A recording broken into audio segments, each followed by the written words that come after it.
आज हम पढ़ेंगे voltage distribution in series circuit.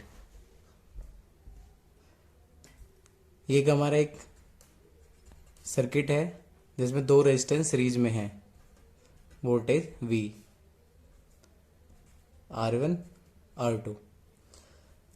अब इसके अक्रॉस R1 के अक्रॉस हमने वोल्टेज दे दी V1 और R2 के अक्रॉस वोल्टेज दे दी V2।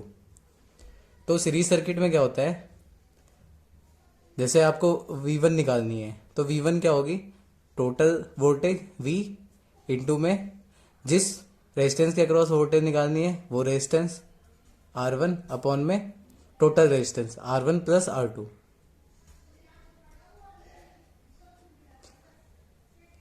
हमें क्या करना है, जिसके अक्रॉस वोल्टेज निकालनी है उसके across total voltage V into में रेजिस्टेंस जिसके अक्रॉस वोल्टेज निकालनी है अपॉन में टोटल रेजिस्टेंस सर्किट का। उसी तरह V2 क्या होगी, V इंटू में V2 का R2 के अक्रॉस निकाल रहे हैं तो रेजिस्टेंस आया R2 अपॉन में R1 प्लस R2। ठीक है, ऐसा क्यों है, क्योंकि हमें पता है सीरीज में रेजिस्टेंस क्या होता है, total resistance R1 plus R2। ठीक है, अब यहाँ इस सर्किट में सपोज I करंट फ्लो कर रहा है तो करंट I क्या होता है, वोल्टेज अपॉन में टोटल रेजिस्टेंस। तो क्या आया, I क्या आया, V अपॉन में R1 प्लस R2। ये तो हो गया I। अब वोल्टेज V1 क्या होगा, V1 होगा I इंटू R1। I हमारा क्या है, V अपॉन में R1 प्लस R2 इंटू में R1। तो ये वाला एक्सप्रेशन सेम हुआ इसके। तो ऐसे निकालते हैं हम voltage distribution in series circuit. अब देखते हैं इंडक्टर वाला केस। सपोज ये L1 इंडक्टर है, ये L2 इंडक्टर है और ये हमारी वोल्टेज सोर्स V।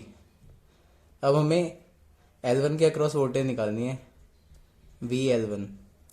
तो VL1 क्या होगी हमारी, जैसे रेजिस्टेंस में कर रहे थे हम, टोटल वोल्टेज इनटू में जिसके अक्रॉस वोल्टेज निकालनी है वो इंडक्टर L1 अपॉन में total L1 plus L2।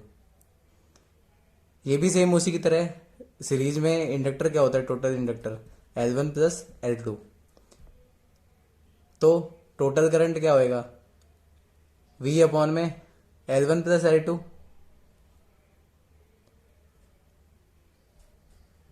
V upon में L1 प्लस L2।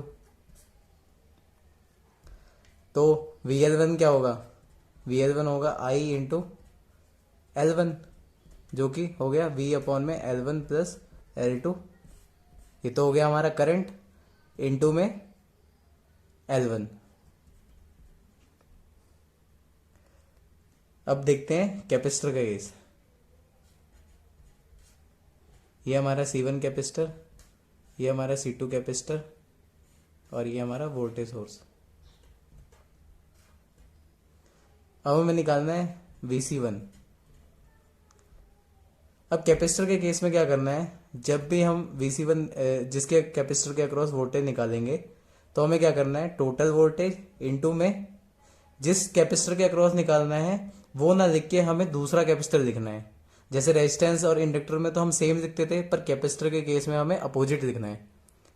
तो हमने क्या लिखा, C2 अपॉन में C1 प्लस C2। ऐसा क्यों किया, क्योंकि सीरीज में कैपेसिटर होता है 1 upon C equal to 1 upon में C1 प्लस 1 अपॉन में C2। तो ये हो गया 1 अपॉन में C equal to C1 C2 upon में C1 प्लस C2। तो C क्या है हमारा, C1 C2 अपॉन में C1 प्लस C2। यह है हमारा टोटल कैपेसिटर। ठीक है, अब टोटल कैपेसिटर हमारा आया ये।